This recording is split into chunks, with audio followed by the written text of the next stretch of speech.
Allez, on va continuer avec un nouvel invité, Philippe Corda. Bonjour. Vous êtes conseiller municipal délégué à la culture de la ville de Plaisir. Et avec vous, on va prendre le soleil. Oui, tout à fait. On va prendre le soleil en tout cas samedi, mais il paraît qu'il va faire très très beau. Oui. Puisque samedi à partir de 14h et jusqu'à minuit dans le parc du Château. Et en plus, c'est gratuit. C'est le festival Escale d'ailleurs. Et cette année, j'ai dit soleil parce que c'est orienté sur les Antilles. Oui. Et pourquoi les Antilles? En fait, alors c'est plus que les Antilles, ce sont les dom-toms plus largement. Et on dit même les îles, les petits bouts de France ailleurs. Hein, voilà. Donc pourquoi, oui, ça va de Nouvelle-Calédonie, Guadeloupe, exactement, l'Océanie, aussi bien l'Afrique que les Caraïbes. Voilà, hein, ça rêve sur tout le globe. Tout simplement parce que chaque année, on change de thème. Et puis, ce festival est né à l'origine de notre maire actuelle, Joséphine Conmans-Berger, qui a souhaité, en tant qu'adjointe à la culture, regrouper toutes les différentes ethnies, les différents quartiers de la ville de Plaisir, dans un moment festif unique et commun et partagé dans notre formidable parc du château.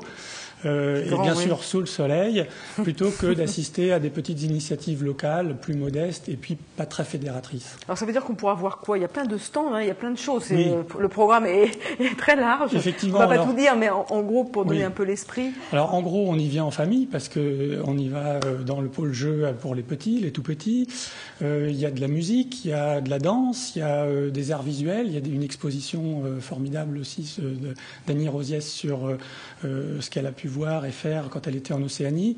Donc l'idée, c'est de flâner comme ça, de pôle en pôle. Alors on a un joli plan qui nous indique ce qui se passe à quelle heure, dans quelle partie. Et puis, selon qu'on est avec ses amis, avec sa famille, ou que l'on rencontre d'autres personnes, on peut comme ça découvrir les arts du monde et puis se restaurer, parce qu'il y a aussi, bien sûr, un pôle gastronomique pour passer une excellente journée. Et le pôle gastronomique, il est aux couleurs aussi local, bien sûr. De la thématique Antilles et îles. Tout à fait. Et donc, ce sont d'ailleurs des associations de la ville de Plaisir qui sont chaque année volontaires pour venir vanter finalement leur spécialité culinaire et qui vont tenir la plupart des pôles gastronomiques. Voilà. Donc les pôles gastronomiques sont tenus par les associations locales. Le reste, ce sont des troupes. Oui, alors en fait, c'est mixte puisque les Plaisirois se sont appropriés progressivement ce festival. Effectivement, on fait appel à des têtes d'affiche et à des professionnels, mais on a aussi à la fois les élèves du conservatoire qui ont travaillé toute l'année, qui vont pouvoir se produire, et puis on a bien sûr les associations qui ont préparé des spectacles de différents types et puis qui vont le présenter là devant Plaisir. Alors on se dit que ça doit être une organisation de fous. Oui, parce qu'il y a aussi les services municipaux évidemment qui sont présents pour tout ça, mais on se dit que c'est une organisation de fous. Hein. C'est un grand projet qui fait travailler bien sûr sous l'égide de la direction des affaires culturelles plusieurs services de la ville. On y travaille à peu près 18 mois à l'avance, donc le programme de l'année prochaine est déjà bien engagé. Alors un scoop. On verra tout à l'heure peut-être. Non, ça sera vraisemblablement autour de la Méditerranée. Voilà. D'accord. On va garder un petit peu de suspense. Encore au soleil. Voilà, on va garder un petit peu de suspense. Et effectivement, il y a tous les services, la propreté, la logistique qui sont là en permanence pour veiller à ce que l'accueil soit le meilleur possible. 18 mois de travail, c'est quand même effectivement beaucoup. Oui. Vous l'avez dit, c'est un festival dont le but est vraiment de rassembler toute la population plaisiroise et puis au-delà, évidemment. Oui, tout à fait.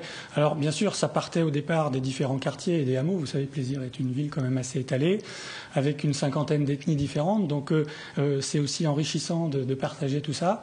Et puis, de fil en aiguille, par le biais des associations et puis la réputation du festival maintenant qui dépasse largement notre bassin de vie, effectivement, on a 10 à 15 000 personnes qui viennent de toute la région parisienne. J'en profite pour dire qu'il y a des navettes gratuites. Et oui, c'est ce que j'allais rebondir dessus en disant, du coup, vous êtes très organisé puisque depuis la gare de Plaisir-Grignon, vous mettez en place des navettes. Alors tout à fait, voilà. Pour faciliter l'accès à tout le monde. Ouais. Donc l'an passé, il y a eu plus de 15 000 visiteurs. Effectivement, c'est très très recherché comme festival. Oui, on a la chance d'avoir tout de suite mis de la barre, je dirais, d'un certain niveau, qui fait que, et puisqu'on a l'ensemble de la ville qui se mobilise, d'ailleurs y compris les écoles, on a aussi des projets pédagogiques avec les écoles et les collèges et le lycée. Tout au long de l'année, ils préparent, selon la thématique, des activités qu'ils vont pouvoir produire et se représenter comme ça devant tout le monde.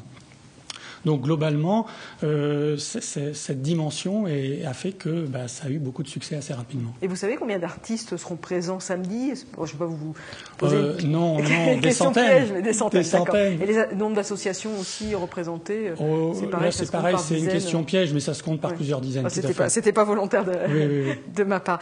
Et c'est gratuit en plus. Oui, c'est gratuit. Oui. En fait, ça représente la volonté forte de l'équipe municipale de proposer aux habitants quelque chose vraiment d'intéressant, un vrai partage, une vraie session extérieure en famille et surtout multiculturelle, mais aussi multigénérationnelle.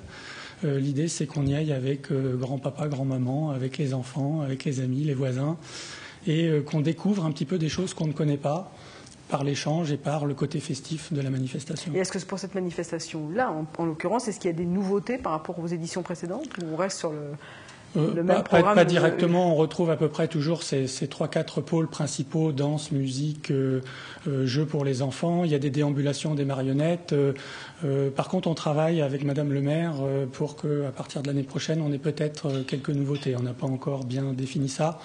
Mais c'est vrai qu'au bout de 11 ans, il va falloir vraisemblablement ouvrir un petit peu la réflexion pour donner un petit peu de nouveauté.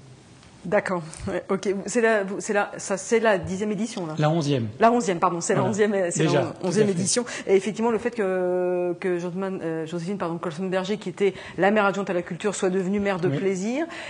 Du coup, ça donne un allant supplémentaire à ce festival, puisque c'est elle qui l'a porté. C'est sûr que ça lui donne une aura supplémentaire. Moi, je suis flatté qu'elle m'ait demandé de prendre sa suite pour développer ce festival. Mais on arrive aussi, effectivement, au bout de 10 ans, à une boucle qu'il va falloir certainement réouvrir et réinventer un petit peu quelque chose. Donc, vous ne voulez rien nous annoncer en plateau? Non, pas encore. On sait que l'année prochaine, ce sera autour de la Méditerranée. Voilà. Et puis, il faut garder un petit peu de suspense pour avoir envie de venir aussi l'année prochaine. D'accord. En tout cas, on peut déjà venir samedi à partir de 14h, c'est Parc du Château. Je vais vous donner la météo pour ce samedi aux téléspectateurs qui nous regardent. Donc samedi matin, c'est très beau pour la ville de plaisir. Samedi après-midi, un petit peu plus voilé, mais les températures sont douces. L'ambiance sera très chaleureuse et donc on gardera le soleil toute la journée. C'est sûr, avec les Antilles et les îles, ça c'est sûr que ce sera très très chaleureux. Merci beaucoup Philippe Corda d'être venu sur le plateau du 7-8 Week-end.